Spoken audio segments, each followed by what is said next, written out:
नमस्कार दोस्तों। आज हम समझते हैं कि नया वर्ष माने समय का परिवर्तन।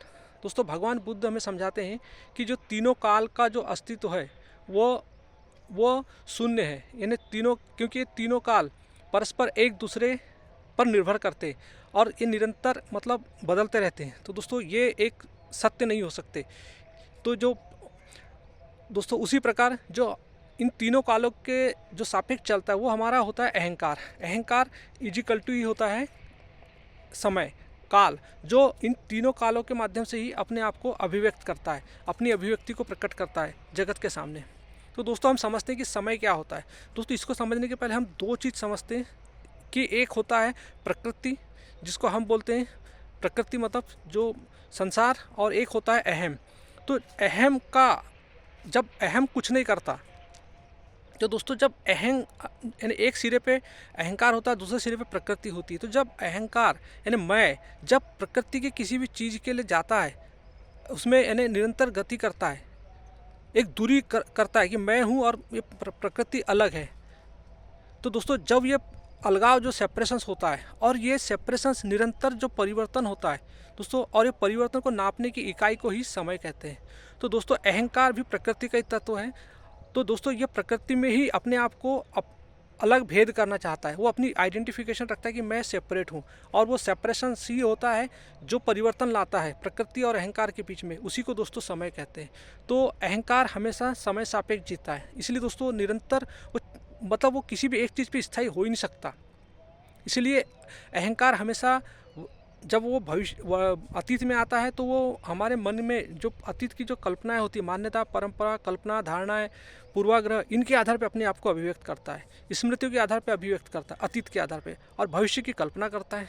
और वर्तमान जो निरंतर कंटिन्यूशन में चल रहा है दोस्तों, मैं आपसे ये बात कर रहा हूँ, ये निरंतर बदल रहा है। तो दोस्तों, तीनों काल जो है ये कहना चाहिए निरंतर गतिमान, एक दूसरे पर आश्रित है कहना चाहिए। और दोस्तों, जो और अहंकार बोलता है कि मैं हूँ, यानी वर्तमान में अपने आप को बोलता है मैं हूँ, यानी वर्तमान यानी अहंकार। तो दोस्तों, जब भूतकाल भविष्यकाल पर निर्भर है, और अहंकार वर्तमान काल पर निर्भर है, और वर्तमान काल पर ही भूत भविष्य निर्भर है, और दोस्तों अहंकार स्वयं ही मिथ्या है, झूठ है। तो बताइए तीनों काल क्या होंगे? ये तीनों काल ही मतलब कहने की शून्य है। तो दोस्तों, इसलिए भगवान बुद्ध ने कहा कि इन तीनों कालों का जो अस्तित्व है, ये तीनों काल जो है ये अस्थिर है, ये परस्पर निरंतर बदलते रहते हैं, इसीलिए ये शून्य है। तो दोस्तों, अब हम समझते हैं कि ये जो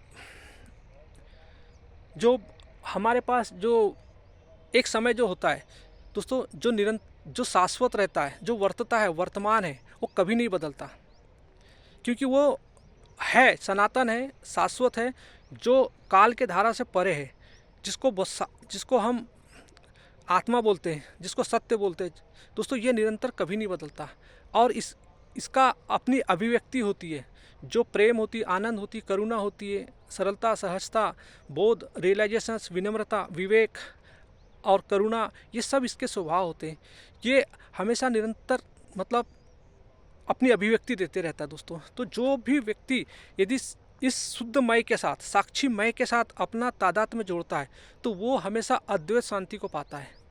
तो दोस्तों, जो सत्य है, क्योंकि वो जो अहंकार है वो एक मैकेनिकल है, वो एक टाइम बीइंग है, यानी एक हमारी मशीनरी पार्ट का एक अपने आप को अभिव्यक्त करता है कि मतलब समय के साथ, यानी जब भी हम समय में होते हैं, तो हमारे अंदर एक ब्रेन है जिसको एमिगडाला बोलते हैं, काम, क्रोध, लोभ, मोह, मद, लालच, तो उसके साथ होता है। अहंकार हमेशा उसके साथ तादाद में जुड़ता है। और दोस्तों, जब हम किसी चीज़ की कल्पना करते हैं या कोई चीज़ हमें चाहिए रहती है, तो हम उसको समय सापेक्ष करते हैं।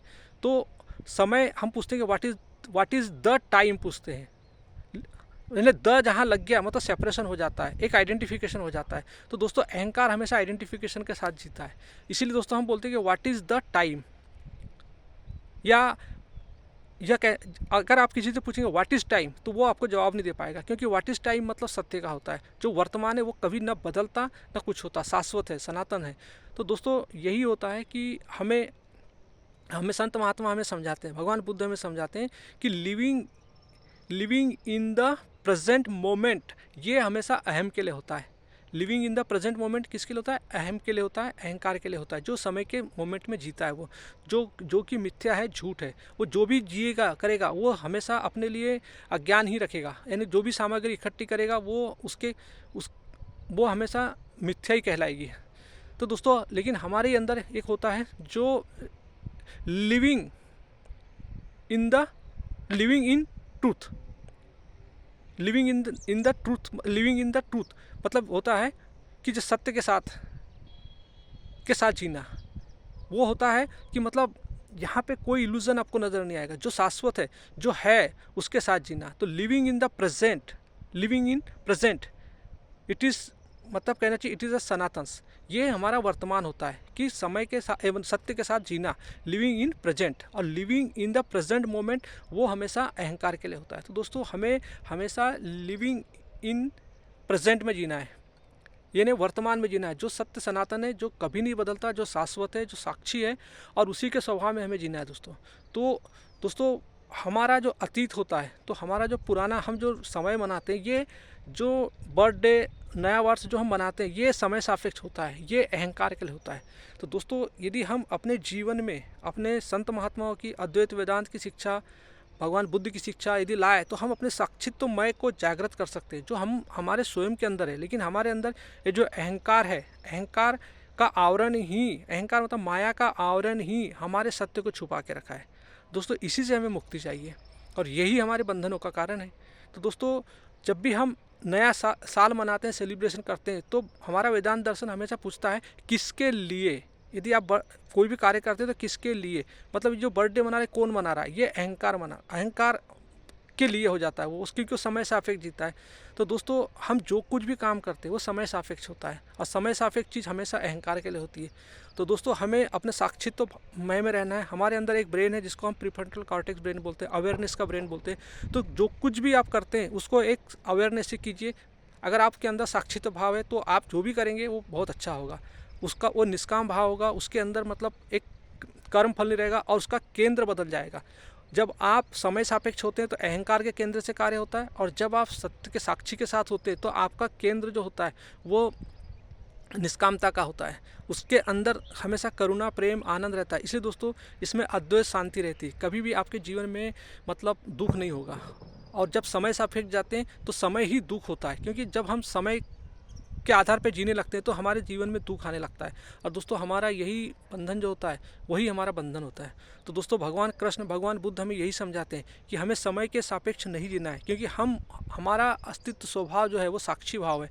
तो हमें अपने स्वभाव साक्षी भाव में रहना है, करुणा, प्रेम, आनंद, सरलता, सहजता, ये हमारा स्वभाव है।